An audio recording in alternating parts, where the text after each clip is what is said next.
आ जाओ भाई। MKD math classes में स्वागत है। नमस्कार दोस्तों, आज मैं आपको केबीसी 2023 में डेमो टीचिंग पीजीटी मैथ्स के लिए किस तरह से की जाए वो उस पर थोड़ा सा हम लोग ध्यान देंगे और देखेंगे किस तरह से हम लोग पीजीटी मैथमेटिक्स के लिए अगर हम डेमो टीचिंग देने जा रहे हैं इंटरव्यू के दौरान तो हम किस तरह से करेंगे। ये आपको पता ही है कि आपका जो इंटरव्यू होता है वो 60 नंबर का होता है, ठीक है। अब 60 नंबर में से 30 नंबर के दो पार्ट बना दिए जाते हैं। 30 नंबर में आपका पर्सनैलिटी डेवलपमेंट वगैरह वो टेस्ट होता है और 30 नंबर का आपका बोर्ड पर टीचिंग देखते हैं। लेकिन बच्चों, वास्तव में हकीकत बात यही है कि आपका जो 60 नंबर का इंटरव्यू होगा वो पूरा का पूरा डिपेंड करता है आपकी इस पर, टीचिंग पर डिपेंड करता है आपका, ठीक है। जो भी आपको नंबर मिलने हैं वहाँ पर वो आपकी टीचिंग के बेस पर मिलेंगे। ये मैं इसलिए बता रहा हूँ आपको कि मैंने जो आपके केवीएस में जो प्रिंसिपल्स हैं और जो पीजीटी मैथमेटिक्स हैं जो पढ़ा रहे हैं, पहले से पढ़ा रहे हैं केवीएस में, मैंने उन लोगों से बात किया तो उन्होंने मुझे बताया, बोले कि अगर वो लोग इंटरव्यू में बैठते हैं, जो प्रिंसिपल जिनसे मेरी बात हुई है वो इंटरव्यू में ऑलरेडी बैठ चुके हैं, वो ले चुके हैं इंटरव्यू मतलब, और जो पीजीटी मैथमेटिक्स हैं वो भी एक्सपर्ट बन करके बैठ चुके हैं। तो उन्होंने मुझे बताया कि वास्तव में तो जो दो पार्ट बताए जाते हैं 30 का और 30 का, तो पूरा का पूरा डिपेंड करता है आपका इस टीचिंग पर, डेमो टीचिंग पर, ठीक है बच्चों, सॉरी दोस्तों। तो आप लोग ध्यान से आप देखें किस तरह से आप लोग डेमो टीचिंग देंगे। तो जैसे मान लो मैं इंटरव्यू देने के लिए गया और मुझे डेमो टीचिंग के लिए देने, मैं इंटरव्यू के लिए गया और मुझसे ये कहा गया, बोले कि आप टीचिंग मतलब आप पढ़ाइए जा करके। अगर मैं पढ़ाने जा रहा हूँ वहाँ पर तो या तो वो मुझे टॉपिक बताएंगे वो अपना, ठीक है, कि आप ये वाला टॉपिक पढ़ाइए, नहीं तो मैं अपने 4-5 टॉपिक स्वयं के ही अपने तैयार करके जाऊंगा। मैं उनमें से कोई भी एक टॉपिक जो मुझे अच्छा लगता होगा उस समय वो मैं पढ़ा दूंगा।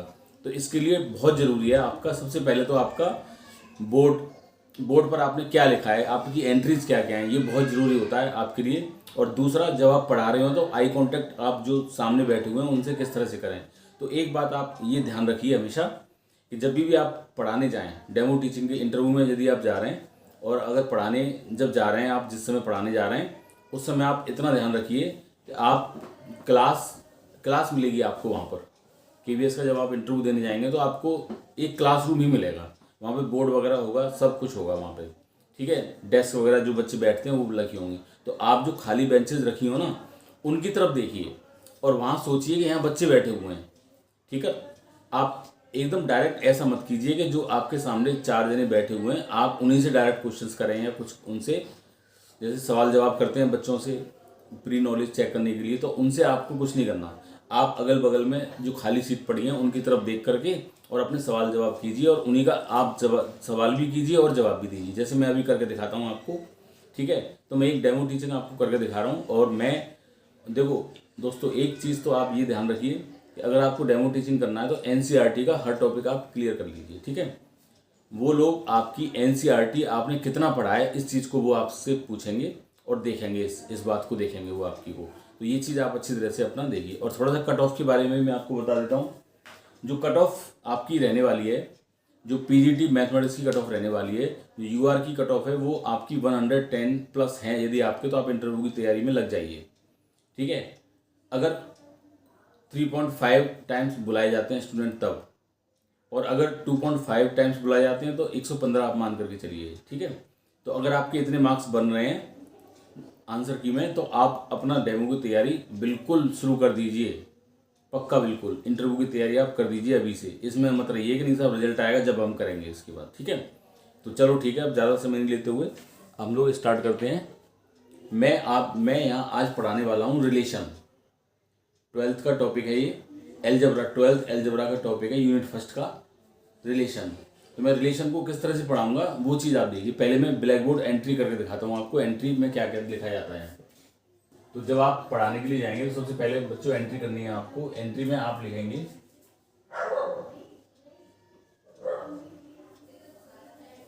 सॉरी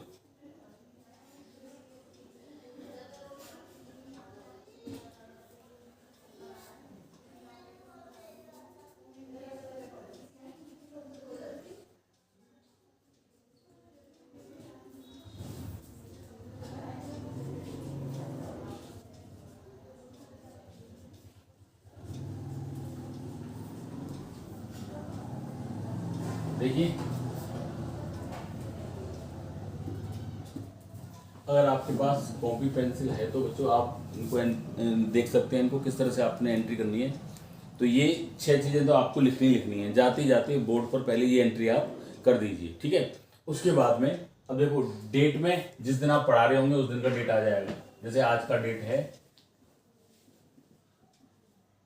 और आज दिन है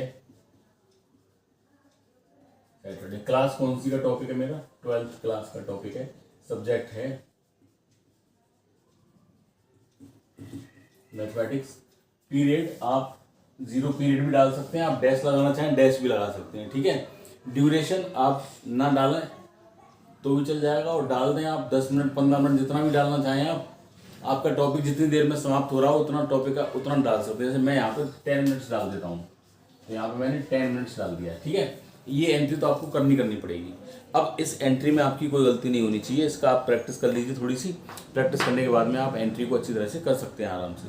अब जैसे आपकी एंट्री हो जाए उसके बाद में आपको जो अपना टॉपिक शुरू करना है वो आपको प्री नॉलेज चेक करते हुए करना है, बच्चों की प्री नॉलेज को चेक करते हुए करना है। अब मैं पढ़ाना स्टार्ट कर रहा हूँ, आप जरा ध्यान से देखिए मैं रिलेशन को किस तरह से मैं कनेक्ट करता हूँ प्री नॉलेज से, ठीक है। तो मान लो मेरे सामने बच्चे बैठे हुए हैं, कुछ बच्चे इधर बैठे हुए हैं, कुछ बच्चे इधर बैठे हुए हैं, ठीक है। तो मैं फेक मान करके चल रहा हूँ कि फेक बच्चे बैठे हुए हैं, मतलब बच्चे हैं नहीं मेरे पास में, लेकिन मैं मान करके चल रहा हूँ कि बच्चे बैठे हुए हैं। बेटा आप बताइए रैशनल नंबर क्या होते हैं? अच्छा ठीक है बच्चों, ठीक है। तो आप बच्चे ने बताया रैशनल नंबर, ठीक बताया बच्चे आपने। रैशनल नंबर क्या होते हैं? Numbers which are write in form p upon q where p and q belongs to integer and q is not equal to 0. Also p and q are co-prime. Such type of number are said to be rational number. शाबाश बेटा, आपने बिल्कुल सही बताया। अच्छा आप बताइए बेटा, अंकित बेटा आप बताइए रियल नंबर्स क्या होते हैं? यस यस यस, ठीक बच्चे, ठीक है। तो इस बच्चे ने भी मुझे बिल्कुल सही बताया। ये बच्चा बता रहा है the combination of rational and irrational number वो आपका रियल नंबर होता है। बिल्कुल राइट बेटा, वेरी गुड, शाबाश।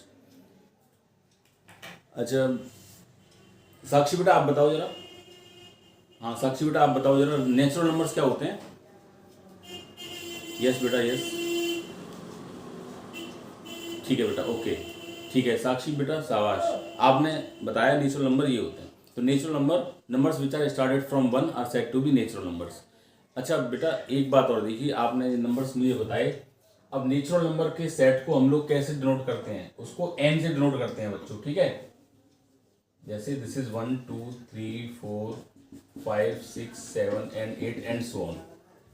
नेचुरल नंबर के सेट को n से डिनोट करते हैं, रियल नंबर के सेट को r से डिनोट करते हैं। इसी तरह से जो रैशनल नंबर का सेट होता है उसे q से डिनोट करते हैं। ये बच्चों हम लोग अपनी पुरानी क्लासों में पढ़ करके आए हुए हैं, ठीक है। अब हम देखते हैं दो सेट्स का मल्टीप्लाई करना सीखेंगे। हम क्या सीखेंगे? अब दो सेट्स को मल्टीप्लाई किस तरह से किया जाता है। तो देखिए जरा, मान लीजिए मैंने दो सेट्स ले लिए, एक इनको मैं मिटा देता हूँ। मान लो एक सेट ले लिया मैंने, दिस इज 1 2 and 3, और एक सेट ले लिया मैंने b, दिस इज 4 and 5, ठीक है।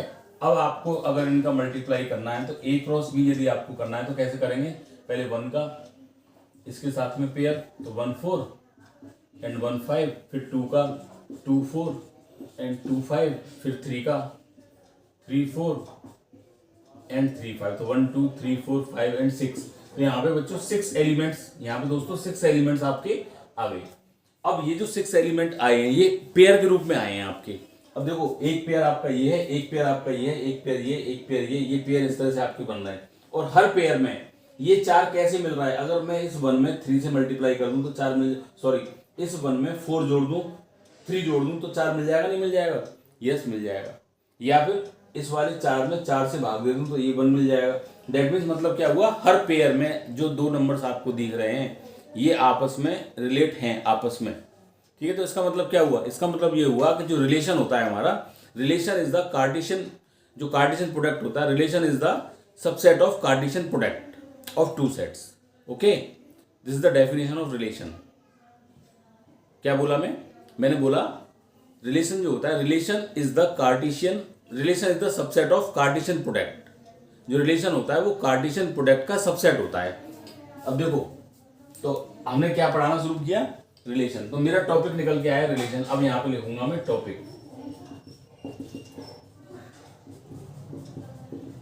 ये मेरा हो गया रिलेशन। तो बच्चों यहाँ पे मैंने टॉपिक निकलवा करके बताया बच्चों को कि टॉपिक आप किस तरह से निकलवाएंगे। तो प्री नॉलेज, पहले प्री नॉलेज से जोड़िए बच्चे को, प्री नॉलेज से जोड़ने के बाद में फिर आप टॉपिक लिखिए। यहाँ पर ध्यान रखना, डेमो टीचिंग में ये बहुत मायने रखता है, ये जो चीज़ है आपकी टॉपिक निकलवाना है। टॉपिक कैसे निकलवाते हैं बच्चों, बीएड आपने किया होगा। बीएड में प्रस्तावना जो कौशल होता है आपका, इंट्रोडक्टरी स्किल जो होता है आपका, उसमें सबसे पहले क्या करते हैं, बच्चों से प्रश्न पूछते हैं उनकी प्री नॉलेज से। अब प्रश्न, फिर एक प्रश्न ऐसा अटक जाता है कि बच्चे जवाब नहीं दे पाते, तो वहीं पे फिर हम बताते हैं कि आज हम आपको ये चीज़ पढ़ाएंगे। ठीक है बच्चों, तो इस तरह से आपको करनी है। बच्चों एक बात आप लोग ध्यान रखिए, अगर आपको कुछ समझ में आया हो जो मैंने आपको बताया है, मैं अभी नेक्स्ट अगर आप कहेंगे तो मैं और वीडियोज़ आपको बना करके दिखाऊंगा। बट उससे पहले आप इस चैनल पे अगर नए हैं बिल्कुल, तो आप प्लीज़ इसको सब्सक्राइब कर लीजिए, और अगर लाइक वगैरह करना चाहें तो लाइक कर लीजिए, और अगर किसी भी दोस्त को भेजना चाहें जिससे उसका भला हो जाए तो आप उसको भी ये वीडियो भेज सकते हैं। ठीक है, पर बच्चों सब्सक्राइब एक बार आप जरूर कर लीजिए, क्योंकि मैं केवीएस से संबंधित और भी जानकारियाँ आपको देने वाला हूँ। जैसे जैसे मुझे पता पड़ेंगी केवीएस इंटरव्यू के बारे में, मैं आपको और जानकारियाँ दूंगा। और अभी आपकी नेक्स्ट एनवीएस की भर्ती और आ रही है, तो उसके लिए भी मैं आपको टीचिंग करवाऊंगा, और मैं सब्जेक्ट भी पढ़ाने की कोशिश करूंगा। अगर आप लोग चाहेंगे सब्जेक्ट पढ़ने के लिए तो मैं वो भी आपको पढ़ाने की कोशिश करूंगा। ठीक है, तो जो भी मेन टॉपिक है उनको मैं पढ़ाऊंगा आप लोगों को। ठीक है, नमस्कार बच्चों, जय हिंद।